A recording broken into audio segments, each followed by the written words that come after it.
안녕하세요. 김성길 목사와 함께하는 GTS 말씀 묵상 시간입니다.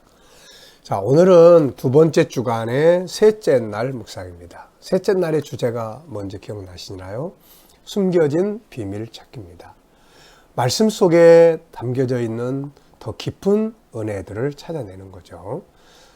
이런 훈련을 통해서 우리의 생활 속에 변화와 발전을 위한 숨겨져 있는 좋은 답을, 창의력들을 찾아내는 훈련을 하는 것입니다. 자, 그러면 오늘도 우리 본문 말씀을 한번 먼저 읽겠습니다. 본문의 구조는 5, 5, 6, 6, 7 이렇게 돼 있죠.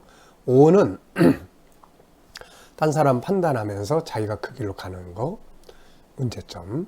그 다음에 또 5는 하나님은 각 사람의 행하는 대로 부응하신다는 것. 그 다음에 이제 6은 하나님은 이제 사람을 외모로 취하지 않는다는 거예요. 유대인이라고 해서 봐주고 이방인이라고 해서 안 봐주고 이게 아니고 행한 대로 심어간다는 거. 그 다음에 이제 6은 유대인들이 가지고 있는 장점, 그걸 자랑하면서 가르치죠. 문제는 그걸 그대로 하지 않는다는 거. 믿는 자의 문제점. 그 다음에 7은 이제 결과적으로 진짜 유대인이 뭐냐, 진짜 기독교인이 뭐냐. 사람에게 보이려고 하는 게 중요한 게 아니라 하나님이 칭찬하셔야 된다. 이렇게 이제 정리를 하고 있습니다. 자, 그럼 본문 말씀 한번 읽어보겠습니다. 그러므로 남을 판단하는 사람아, 누구를 막론하고 네가 핑계하지 못할 것은 남을 판단하는 것으로 네가 너를 정죄함이니 판단하는 네가 같은 일을 행함이니라. 이런 일을 행하는 자에게 하나님의 심판이 진리대로 되는 줄 우리가 아노라. 이런 일을 행하는 자를 판단하고도 같은 일을 행하는 사람아, 네가 하나님의 심판을 피할 줄로 생각하느냐? 혹 네가 하나님의 인자하심이 너를 인도하여 회개하게 하심을 알지 못하여 그의 인자하심과 용납하심과 길이 참으심이 풍성함을 멸시하느냐? 다만 내 고집과 회개하지 아니한 마음을 따라 진노의 날 곧 하나님의 의로우신 심판이 나타나는 그날에 이 말 진노를 내게 쌓는도다. 하나님께서 각 사람에게 그 행한 대로 보응하시되 참고 선을 행하여 영광과 존귀와 썩지 아니함을 구하는 자에게는 영생으로 하시고 오직 당을 지어 진리를 따르지 아니하고 불의를 따르는 자에게는 진노와 분노로 하시리라. 악을 행하는 각 사람의 영에는 환난과 공고가 있으리니 먼저는 유대인에게요 그리고 헬라인에게며 선을 행하는 각 사람에게는 영광과 존귀와 평강이 있으리니 먼저는 유대인에게요 그리고 헬라인에게라. 이는 하나님께서 외모로 사람을 취하지 아니하심이라. 무릇 율법 없이 범죄한 자는 또한 율법 없이 망하고 무릇 율법이 있고 범죄한 자는 율법으로 말미암아 심판을 받으리라. 하나님 앞에서는 율법을 듣는 자가 의인이 아니요 오직 율법을 행하는 자라야 의롭다 하심을 얻으리니 율법 없는 이방인이 본성으로 율법의 일을 행할 때에는 이 사람은 율법이 없어도 자기가 자기에게 율법이 되나니 이런 이들은 그 양심이 증거가 되어 그 생각들이 서로 혹은 고발하며 혹은 변명하여 그 마음에 새긴 율법의 행위를 나타내느니라. 곧 나의 복음에 이른 바와 같이 하나님이 예수 그리스도로 말미암아 사람들의 은밀한 것을 심판하시는 그날이라. 유대인이라 불리는 네가 율법을 의지하며 하나님을 자랑하며 율법의 교훈을 받아 하나님의 뜻을 알고 지극히 선한 것을 분간하며 맹인의 길을 인도하는 자요 어둠에 있는 자의 빛이요 율법에 있는 지식과 진리의 모본을 가진 자로서 어리석은 자의 교사요 어린아이의 선생이라고 스스로 믿으니 그러면 다른 사람을 가르치는 내가 네 자신은 가르치지 아니하느냐? 도둑질하지 말라 선포하는 내가 도둑질하느냐? 간음하지 말라 말하는 내가 간음하느냐? 우상을 가증 여기는 내가 신전 물건을 도둑질하느냐? 율법을 자랑하는 내가 율법을 범함으로 하나님을 욕되게 하느냐? 기록된 바와 같이 너 하나님의 이름이 너희 때문에 이방인 중에서 모독을 받는도다. 네가 율법을 행하면 할례가 유익하나 만일 율법을 범하면 내 할례는 무할례가 되느니라. 그런즉 무할례자가 율법의 규례를 지키면 그 무할례를 할례와 같이 여길 것이 아니냐. 또한 본래 무할례자가 율법을 온전히 지키면 율법 조문과 할례를 가지고 율법을 범하는 너를 정죄하지 아니하겠느냐. 무릇 표면적 유대인이 아니요 표면적 육신의 할례가 아니니라. 오직 이면적 유대인이 유대인이며 할례는 마음에 할지니 영에 있고 율법 조문에 있지 아니한 것이라. 그 칭찬이 사람에게서가 아니요 다만 하나님에게서니라. 아멘. 자, 그러면은 첫 번째 질문 보겠습니다. 오늘 본문을 읽고 느껴지는 건 무엇입니까?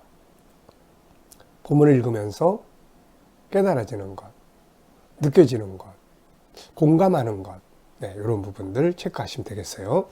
예, 저는 남을 판단하는 것을 조심을 하라. 선을 행하라. 이게 결국 영광과 존귀와 행복을, 평안을 얻는 비결이에요. 선한 삶. 고집을 버려라. 나로 인해 하나님이 욕먹지 않게 하자. 가르치는 것을 내가 믿고 행하자. 사람을 의식하지 말고 하나님을 의식하자. 많은 것들을 느끼게 합니다.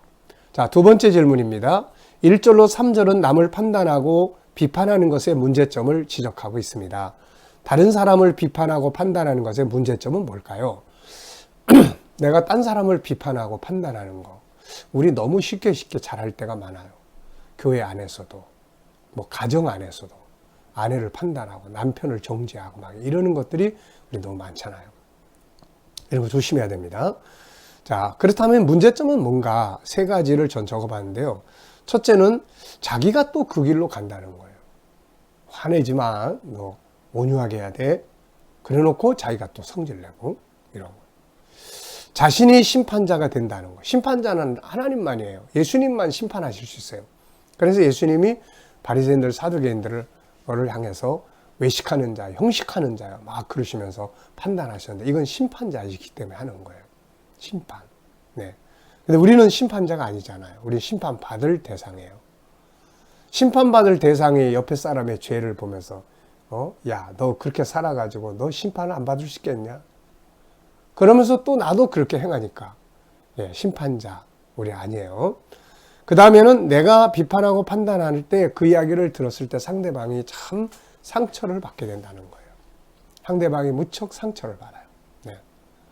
누가 여러분들을 이렇게 판단하는 말을, 비판하는 말을 이게 돌아서 들었을 때 그 마음이 어떻습니까? 아주 안 좋잖아요. 네. 남을 판단하고 비판하는 거 안 좋은 점이 참 많아요. 자, 그렇다면 이제 다른 사람의 문제점이 나타나면 어떻게 하는 것이 가장 아름다운 일인가? 보통 어떻게 처리하십니까? 막 그냥 판단하고 비판하고 싶어. 막 문제를 지적하고 싶어. 그럴 때 어떻게 하시나요? 네. 자, 세 가지 전 적어봤어요. 우선 사랑으로 돕자. 법정에서는 자꾸 이렇게 끄집어내죠. 자꾸 비판합니다. 끄집어내서 정죄하죠. 법정에서는. 근데 가정에서 우리가 살아가는 삶의 현장에서는 가능하면 덮어주는 것이 좋죠. 또 지적을 하더라도 판단을 하더라도 먼저 좋은 점부터 좋은 점을 꺼내서 고맙다고 인사해주고 칭찬해주고 그 다음에 고쳐야 될 점을 이야기해주는 거. 참 좋은 거예요. 그 다음에 나는 저렇게 살지 말아야 되겠다. 자신의 삶에 경계로 삼을 줄 아는 지혜가 필요하죠. 그 길을 비판하면서 또 자기도 또 길로 가는 이런 거 말고 비판하지 말고 혹시 저게 나의 모습은 아닌가. 자기 돌아볼 수 있는 이런 거죠. 자, 예수님은 문제가 드러난 사람들을 어떻게 하셨습니까? 주님은 용서죠, 용서. 그분은 항상 용서하셨고 덮어주셨고 상대방의 잘못된 문제점들을 자기가 대신 담당을 해줬어요. 물론 이제 바리새인들이나 이런 사람들한테 심판자로서 그들을 판단하신 이런 내용은 있죠. 그렇지만 그분은 심판자시니까 그분은 그게 하실 수가 있는 거죠. 자, 세 번째입니다. 5절에서는 고집과 회개하지 않는 마음 때문에 심판받는다고 했어요. 이게 참 중요한 말이에요. 죄 때문에 심판받는 게 아니라 알고 보면 이걸 회개하지 않는 고집 때문에 끝까지 자기가 옳다고 하는 거죠. 끝까지. 계속 변명하고 자기 옳다고 하고 합리화시키고 고집이에요. 자, 때로는 우리가 정말 자기의 믿음의 정체성을 지키기 위해서 이렇게 주관 있게 하는 이게 필요할 때가 있어요. 그렇지만 쓸데없는 고집은 빨리빨리 내려놓는 게 좋습니다. 네. 고집 때문에 실패해 본 경험이 있는가? 틀렸는데 계속 그 길로 가는 거. 이런 거. 또 잘못한 걸 자기 스스로 알면서도 자존심 안 상하려고 계속 부득부득 고집 부리는 거. 이런 거 우리가 많이 해봤죠. 네. 자, 네 번째입니다. 21절, 22절은 다른 사람을 가르치는 선생된 자가 자기는 행하지 않는 것에 문제점을 지적해요. 리더자, 가르치는 자가 해야 할 가장 중요한 건 무엇이라고 생각하는가? 가르치는 사람의 책임이 참 크죠. 그래서 내가 뭔가를 가르칠 때는 그걸 내가 먼저 실천하려고 노력하는 거, 이게 중요하죠. 예수님께서 이 부분엔 참 좋은 모델이 되셨어요. 저는 예수님의 리더십을 이렇게 연구를 해보면서 참 많은 은혜를 받았는데, 보통 세상에서는 이제 저 길로 가라 이렇게 가르치잖아요. 가라 이렇게 이야기해요. 근데 예수님은 따라와 이렇게 이야기하세요. 가라 하는 거하고 따라와 하는 거하고 굉장히 다르죠. 따라와 할 때는 자기가 먼저 그 길로 가는 거예요. 예수님 그렇게 하셨어요. 용서해 이렇게 가 이것만 한 게 아니라 주님은 십자가 위에 자기가 먼저 용서를 하시죠. 겸손해 그 길로 가야 돼 이게 아니고 주님은 먼저 자기가 머리 숙여서 세리요한에게 자기를 낮춰서 세리요한에게 세리를 받으시고 자기를 낮춰서 베드로의 발을 씻겨주시고 그러면서 따라오라고 하시는 거예요. 이게 리더자가 하는 일입니다. 네. 다섯 번째입니다. 24절에서는 우리 믿는 사람들의 잘못된 행동 때문에 하나님의 이름이 불신자들에게 모독을 받는다고 말씀하고 있어요. 모욕을 당하는 거죠. 나로 인해서 하나님의 이름이 불신자들의 칭찬을 받아본 일이 있는가? 아이고, 교회 다니신 양반이라 확실히 다르네요. 당신 보니까 하나님이 계시는 것 같아요. 이런 말. 참 좋은 말이죠. 정말 기분 좋죠. 반대로 당신을 보면 도대체 당신의 하나님이 있는지 없는지 난 모르겠다. 당신 하나님이 그렇게 하라고 가르쳤어? 뭐 이런 말들. 하나님이 욕을 먹는 거. 참 부끄러운 일이죠. 우리는 이런 부분에서 좀 책임감과 사명감을 갖고 살아야 돼요. 나 때문에 하나님의 이름 욕먹지 않으려고 내가 더 희생하고 더 겸손하고 더 용서하고 좀 더 손해보고 좀 더 참고 그러면 하나님의 영광을 나타내기 위해 그렇게 사니까 사람들이 좋아해요. 내가 하는 일을 인정해줘요. 내 일이 잘 돼요. 이게 예수님 마태복음 6장 33절 성도의 축복의 원리예요. 네. 자, 본문 속에 들어있는 희망의 요소는 뭔가? 항상 내용 속에 보면 절망적인 단어들도 있고 희망적 단어들도 있어요. 오늘 본문 속에는 선을 행하는 자들에게 주시는 결과, 영생, 영광, 존귀, 평강, 선, 하나님의 칭찬 이런 것들은 다 희망의 요소들이에요. 우리의 삶에 이게 많아져야 되겠죠. 자, 본문을 정리하면서 가장 기억에 남는 것, 남을 함부로 판단하지 말자. 네, 다른 사람의 잘못을 판단하는 사람아, 네가 이런 일을 판단하면서도 네가 또 똑같은 그 길로 가는구나. 참 우리가 기억 많이 해야 될 부분인 것 같아요. 우리 오늘 말씀 속에서 우리를 향한 하나님의 마음은 무엇인가?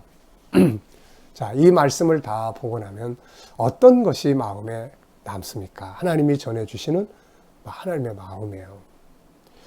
저는 외식하는지 말고 그 껍데기 중요한 게 아니고 진실한 자가 되라. 이런 말씀을 마음에 주시는 것 같습니다. 진실한 자. 껍데기가 중요한 게 아니에요. 바깥의 모습이 중요한 게 아니에요. 네. 또 하나는 선한 삶이 결국 평안을 가져온다. 행복을 가져온다는 말씀이에요. 자, 질문 2개 만들어 봅니다. 사람은 왜 남을 판단하는 걸 좋아할까? 남의 이야기하면 막 신나죠. 그러다 보면 막 없는 이야기도 붙이게 되고 막 그러죠. 2번째 질문입니다. 내가 남에게 판단을 받았을 때 기분이 어떤가?